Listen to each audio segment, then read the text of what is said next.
ಭಯೋತ್ಪಾದಕರಿಗೆ ಸಹಾಯ ನೋಡಿ. ಸುತ್ತಮುತ್ತ ಇಂಥ ಜನಗಳು ಬಹಳಷ್ಟು ಜನ ಇರಬಹುದು ನಮ್ಮ ಸುತ್ತಮುತ್ತ.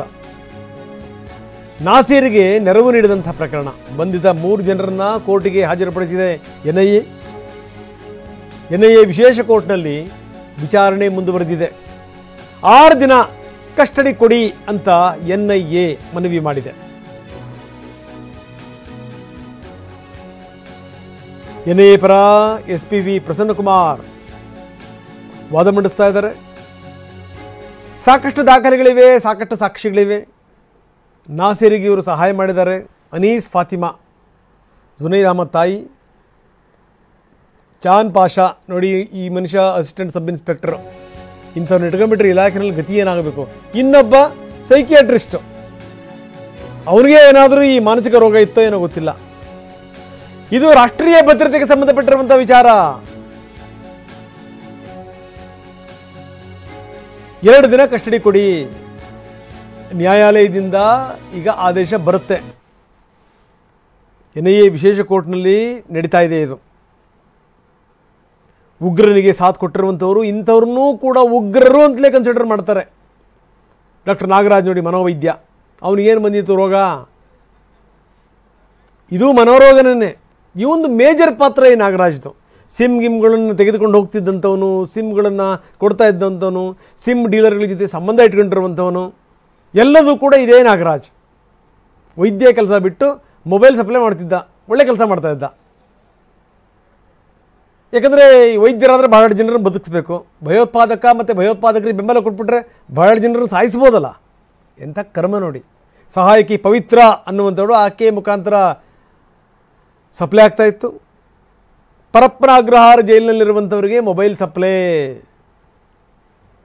ವೈದ್ಯ ಉದ್ಯೋಗ ಬಿಟ್ಟು ಈ ಕೆಲಸ ಮಾಡ್ತಾ ಇದ್ದ ಪುಣ್ಯಾತ್ಮ. 10,000 ಮೊಬೈಲ್ನ 50,000 ರೂಪಾಯಿಗೆ ಮಾರ್ತಾ ಇದ್ದ. ದುಡ್ಡು ಬರುತ್ತೆ ಅಂತಂದರೆ ತಂದೆ ತಾಯಿಗಳನ್ನು ಮಾರಿಬಿಡ್ತಾರೆ ಬಿಡಿ. ಇನ್ನು ದೇಶದ ರಕ್ಷಣೆ ಏನು? ಶಂಕಿತ ಉಗ್ರರು, ಡ್ರಗ್ ಪೆಡ್ಲರ್ಗಳು, ರೌಡಿ ಶೀಟರ್ಗಳಿಗೆ ಈ ರೀತಿ ಒಂದಿಷ್ಟು ರಾಶಿ ಸಿಮ್ಗಳನ್ನ ಇಟ್ಕೊಳ್ಳೋದು, ಯಾರ್ಯಾರ್ದೋ ಹೆಸರಲ್ಲಿರುವಂಥ ಸಿಮ್ಗಳು, ಅದರಲ್ಲಿ ಅದನ್ನು ತಗೊಂಡೋಗಿ ಕೊಡೋದು.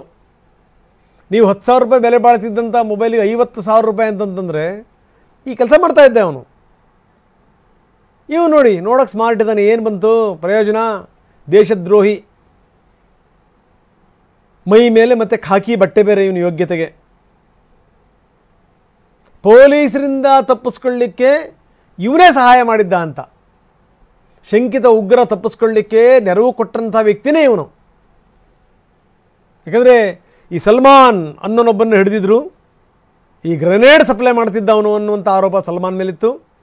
ರೇಡ್ ಆದಂಥ ಸಂದರ್ಭದಲ್ಲಿ ಸಲ್ಮಾನ್ ತಪ್ಪಿಸ್ಕೊಳ್ಳಿಕ್ಕೆ, ಪೊಲೀಸರಿಂದ ತಪ್ಪಿಸ್ಕೊಳ್ಳಿಕ್ಕೆ ಇದೇ ಪೊಲೀಸಪ್ಪ ಸಹಾಯ ಮಾಡಿದ್ದ. ಯಾವ ನಂಬಿಕೆ ಮೇಲೆ ಇಂಥವ್ರನ್ನ ಇಟ್ಕೋಬೇಕು ಪೊಲೀಸ್ ಇಲಾಖೆಯಲ್ಲಿ? ನೋಡಿ, ಚಾನ್ ಪಾಷಾ ಇನ್ನು ಚಿಕ್ಕ ವಯಸ್ಸು, ಇವನಿಗೇನು ಭಯಂಕರ ವಯಸ್ಸಾಗಿಲ್ಲ ಅವನಿಗೆ. ಇನ್ನು ಯಾರ್ಯಾರಿಗೆ ಏನೇನು ಮಾಡಿಬಿಟ್ಟು ಏನೇನು ಡಮ್ ಅನ್ಸ್ಬಿಡ್ತಿದ್ನೋ ಗೊತ್ತಿಲ್ಲ. ಹೆಂಗೋ ಸಿಕ್ತು. ಇವ್ರನ್ನೇನು ಸುಮ್ಮನೆ ಹಿಡಿದಿಲ್ಲ. ಇವ್ರನ್ನ ಬಹಳಷ್ಟು ಸಂಗತಿಗಳನ್ನು, ಬಹಳಷ್ಟು ವಿಚಾರಗಳನ್ನು ಇವರು ಕಲೆ ಹಾಕಿ, ಸಾಕ್ಷ್ಯಗಳನ್ನು ಕಲೆ ಹಾಕಿ ಆಮೇಲೆ ಎನ್ಐಎ ಇವ್ರನ್ನ ಹಿಡಿದಿದೆ. ಆಡಿಯೋ ಕೂಡ ಸಿಕ್ಕಿದೆ. ಆಡಿಯೋದಲ್ಲಿ ಆರೋಪಿಗಳು ಪರಸ್ಪರ ಮಾತಾಡಿದ್ದಾರೆ. ಉಗ್ರ ನಾಸೀರ್ ಜೊತೆಗಿನ ಸಂಚು ಮತ್ತು ಸಂಪರ್ಕ ಇದೆಲ್ಲದೂ ಕೂಡ ಇದರಲ್ಲಿದೆ. ಶಂಕಿತರ ಬಗ್ಗೆ ರಹಸ್ಯ ಮಾಹಿತಿಯನ್ನು ಕೂಡ ಎನ್ಐಎ ಕಲೆ ಹಾಕಿತ್ತು. FSL ತನಿಖೆಯಲ್ಲಿ ಆಡಿಯೋ ರಹಸ್ಯ ಬಯಲಾಗುತ್ತೆ.